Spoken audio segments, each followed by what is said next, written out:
When was the last time you made something for yourself? And I mean truly for yourself, with zero intention to share it online.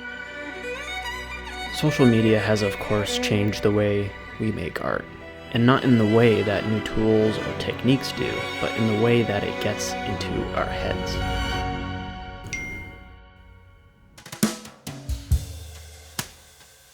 The moment we sit down to share something, there's a voice in the back of our minds asking, is this going to perform well? And there's that word, perform. Isn't that what everyone feels like they're doing online? Performing?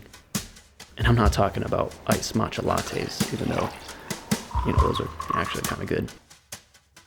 I'm talking about making art for someone else, the algorithm.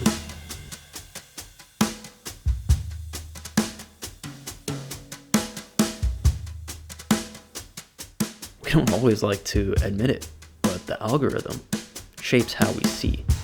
It nudges us toward what is clickable, what's shareable, what's attention grabbing. And it doesn't just change what we share, it changes what we make.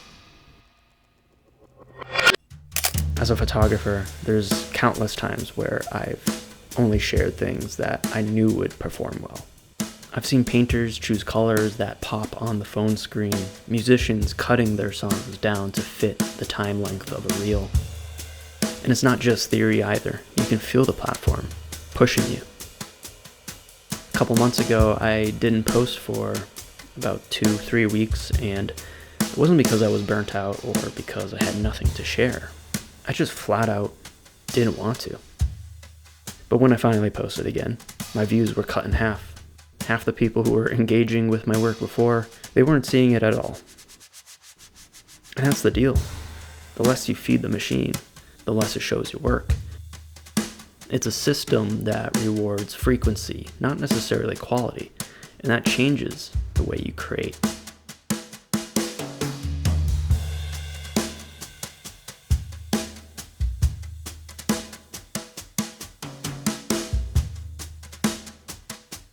The truth is, this isn't the first time artists had to bend to someone else's rules. Before algorithms, there were editors, curators, and gallery owners, and they decided when photographs got printed, which paintings made it to the walls, which songs got airtime.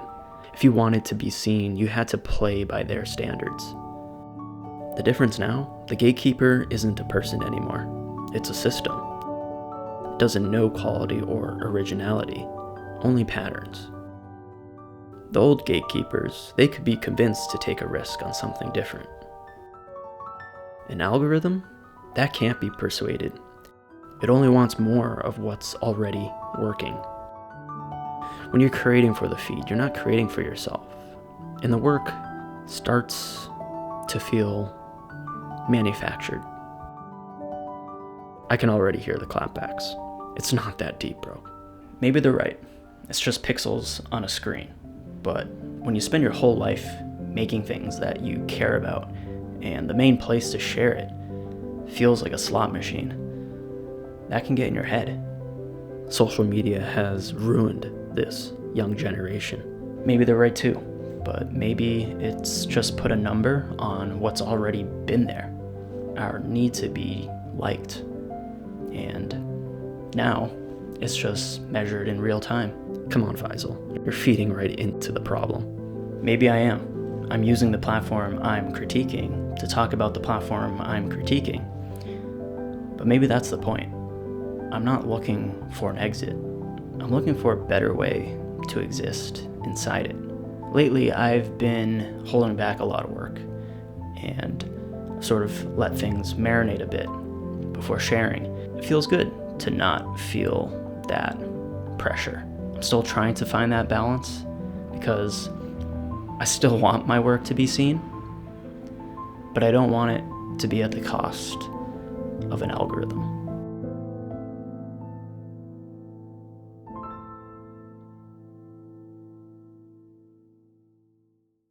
You know, this whole video was about the push and pull of creating for yourself versus creating for the feed.